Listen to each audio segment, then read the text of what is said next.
What's going on, guys? It's the second week of August of 2020, and I'm here today to discuss with you the incredibly exciting pre-construction condo launch pipeline that we have going into the fall of this year.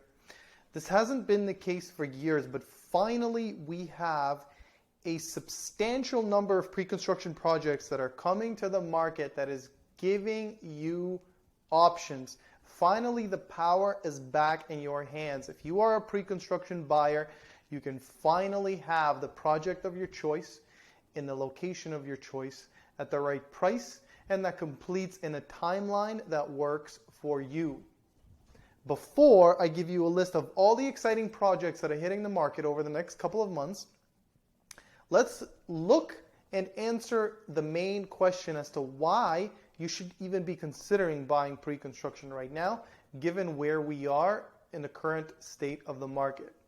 First of all, a quick recap of the Toronto real estate market.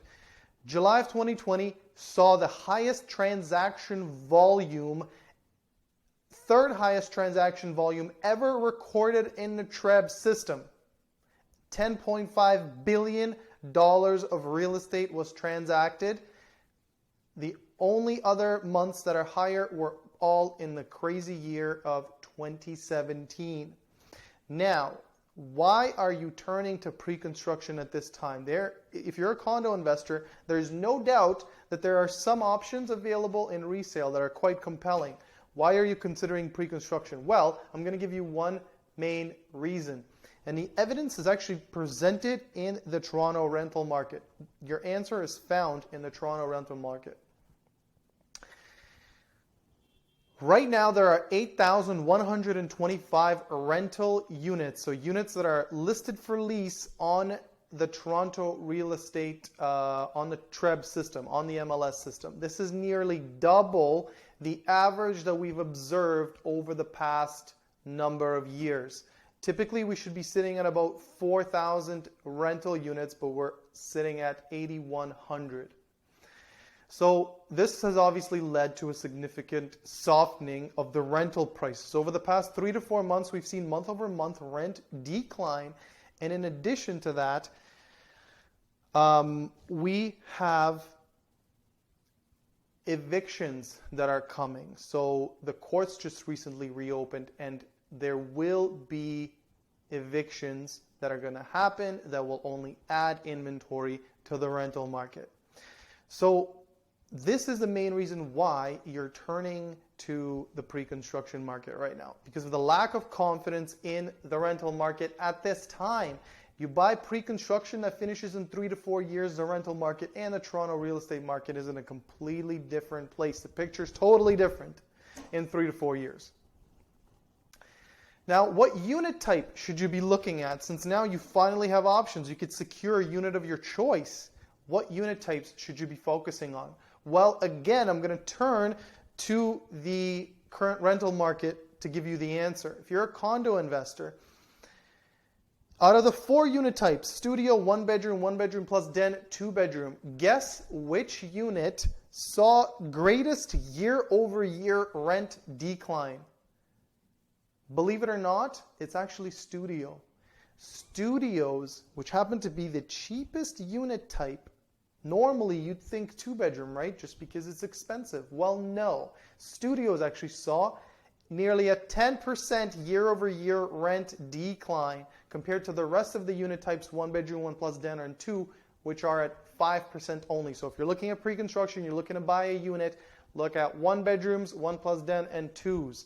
That's my suggestion to you. Now, let's look at the extensive list of pre-construction projects that are hitting the market over the next couple of months. In the city of Toronto, downtown specifically, we have Jack condos by a great builder, amazing location, Jarvis and Carlton. We've got Key House condos, which just recently launched maybe a couple of days ago, just at Queens Quay and Lower Jarvis. We have 199 Church, which also recently launched but still has some great inventory. We've got Burke condos. We have Galleria Tower 3, which is a very exciting project by Elad Canada. It's a revitalization, multi-tower revitalization, just at DuPont and Dufferin.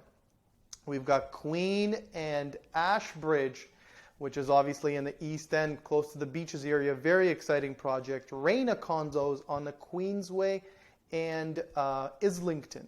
We have 181 East at Yonge and Sheppard, Midtown essentially. We have Junction Point condos in the Junction. 1414 Bayview, which is more of a boutique project on Bayview. We've got Daniels Keelsdale and Eglinton. There is 8188 Yonge Street in Thornhill, a Beha District Tower 2, close to the Vaughan Mills Mall. And finally, we might even see Festival condos being launched in VMC by Menkes. Let's look at the Peel region. Now, Peel region, we've got Canopy Towers. We have Artform at Dundas and Huron, Ontario. We've got Square One District that's coming by Daniels and Oxford, a very exciting and massive undertaking. We have Dun West in Oakville, Oak Village 2, District Trailside 2. There's Brightwater in Port Credit along with Westport as well, which has been selling for a little while. Most of these projects that I just listed to you are actually brand new launches. They're not even developments that still have inventory.